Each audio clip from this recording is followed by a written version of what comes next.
Alright, I'll hold my hand up. I did it again. I didn't plug the microphone in.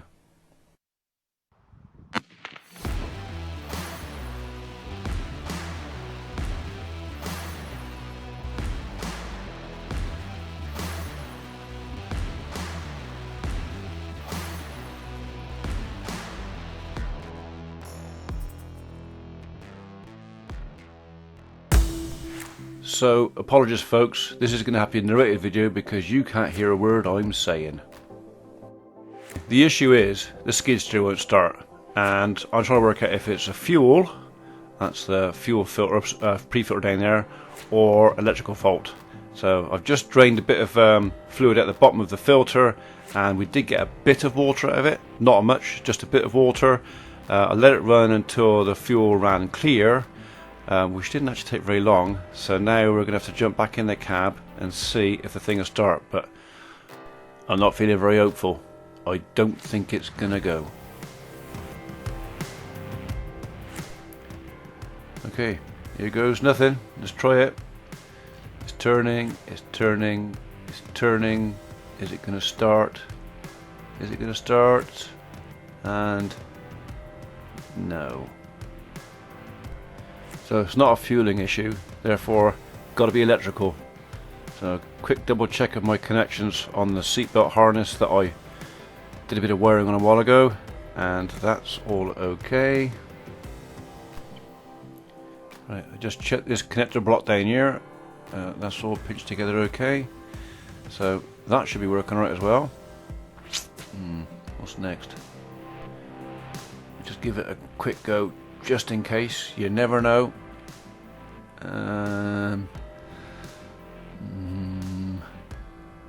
Doesn't sound like it. No. Nope, that didn't work either. Right, if there's not fuel and there's not those connections there, it's got to be somewhere else. I think I need some tools. Before I get too carried away though, I'll just go through the connections in the engine bay as well. There's half a dozen cable blocks in here. Never know, maybe one of them's got some dirt in it, maybe one of them's a bit chafed. I don't know, there's any number of reasons why something could be just not quite right. Bearing in mind I steam cleaned this thing not that long ago, maybe the pressure washer got in here and did something. So yeah, we'll just fiddle with some blocks, pinch stuff, take it apart, put it together again, and have a look, see what we can see. There's not a lot of space in here, just enough room for one arm. So, well, unless you have girly arms, which I don't really think I suffer from. So, unless really big girl perhaps, you know. Everything seems to be pretty tight and secure in here. What about that one up there, that earth? Nope, he's okay. Okay, I'm running out of ideas here. Well, there's not much in the way of cabling and anything down here, but quick look. No, nothing. That all looks neat and tidy in there. One more non-electrical thing to look at now. Just one. The hydraulic fluid levels. So I'm pretty sure there's a sensor in the tank that if pressure drops or there's low oil for any reason, that will also stop the engine from starting, but that's all perfect, as I kind of already knew it would be. Oil levels are good. Water, yeah. Expansion tank's alright. Tad low, could do an inch in there, but not enough to stop the engine from starting. I really don't know what's going on here. Bum.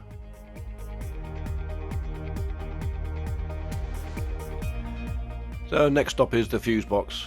Now everything electrical apart from the actual machine starting, which I'm sure is the fuel solenoid shutting off, everything works. So I'm kind of wasting my time looking at this. And yes, I have to put my little spectacles on to look at the fuses because I cannot see them without my glasses. So I'm going to go through all the fuses on here and just see, just in case, maybe one is not working.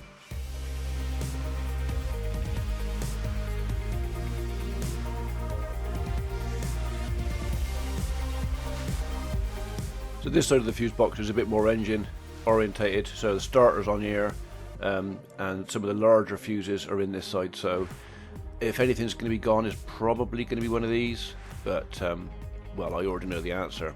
It's not.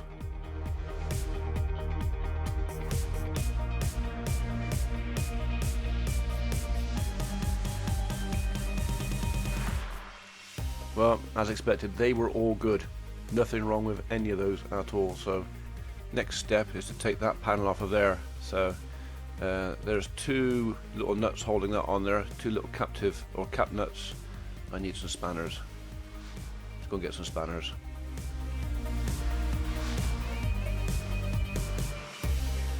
Okay, so the question is 12mm spanner or 10mm spanner? Well, 10's too small, 12 is too big, but 12 will do. That is a 12mm spanner. What he really needs is an 11, or whatever the equivalent is in Old English, because this is an American machine, so not really much of it is very metric. Some of it is non-metric. So yeah, 11mm is the one I really want, but a 12mm, they're not that tight. They're only cap nuts. A 12mm will, yeah, crack me nuts. Right, these are only cap nuts. They won't take many seconds to come off. Couple of turns each, and there you go. All things apart. All I've got to do now is pull all these cables apart in here and see if I can find a loose connection. Just put my nuts back. Better to put them back than lose them, I reckon. Anyway, so the idea here is to try and do something clever. So just behind what I'm putting down now is a main switch unit, and you'll see little green lights on there. Now the idea being is, if I try to start the engine like this, do you see there's one light out? Which light is that? So I'm just looking to see which light it is not out, and it says the part brake. So just going to check that again. Is it the part brake? Is it the switch? So go through the motion again. Oh, hang on a second. I think I might need my glasses because I can't read. I can't read which button is out. I think it says part brake, but I'm not sure, so we'll just have another look. Is it? Yeah, I think it is. Try it again. Go on, turn the key. Turn the key. There you go. Which light is out? Part brake. So is that the problem? Is it that switch? Only one way to find out really, and that's to pull it out, take it apart. And I happen to know I have a second switch here. It's an older switch, but it would be interesting to see if I put this old one back in, if anything changes. So yeah, I'm kind of not expecting too much because this is an old switch and I did replace it for a reason. The one I'm holding in my left hand is the new switch, but is there a fault on the switch? So we'll just try it again, shall we? See if any more lights come on or off, or switch on. The switch itself doesn't look too helpful. There's life to it. We'll try it. No, the same light is out. So that made no difference at all. So if we put the new switch back in again, where has he put it? Put the new switch back in and just see if that makes any difference whatsoever. We'll try it again. Make sure it's well and truly connected. So this, oh, hang on, what's happening? The light's still out. And no, light's still out. Try that. Oh, life. What happened? Life. It worked. Something happened. Still going. Still going. Was that what it was? Was it just a dirty connection on that switch? Have I cured it? Am I a genius? Well, there's one way to find out. Turn it off. Check my connections. And then we'll try it again. We'll just have a little wiggle around of wires inside there, just in case. Little fidget around with that, and hang on, turn the key. It's alive. It works. It's running. You can't hear it, but I promise you it is running. I fixed it. Look at that. How brilliant am I? Now in fairness, I have had trouble with that switch before. In fact both switches, because one's hydraulic lock and one is handbrake, and they are linked together. And sometimes just one of them going will actually upset the other one. But I'm running through the sequences now. Everything seems to be working as it should be. So yeah, blimey. After all that was an easy fix. I can go and cancel the engineer now. I don't need him. Brilliant. Although thinking about it, it's probably going to be far too simple. I'd like to think I've repaired it and I found the issue, but knowing my luck, yeah, it's going to come back and bite me in the arse, isn't it? Anyway, for now, messing around these switches seems to have cured the fault, which now appears to be electrical, not fueling at all. Originally I thought it was water in the fuel or an issue like that, or air getting in, but no, it's electrical. And if it was just a simple thing like cleaning up a switch and putting it back together, that's all it needed, then eureka. I'm happy with that. Maybe I haven't got to buy a new skid steer after all. As I'm feeling mildly confident that I've cured the problem, everything seems to be working, I'm going to put it all back together again. So you will never know I had it apart, he says. Hopefully.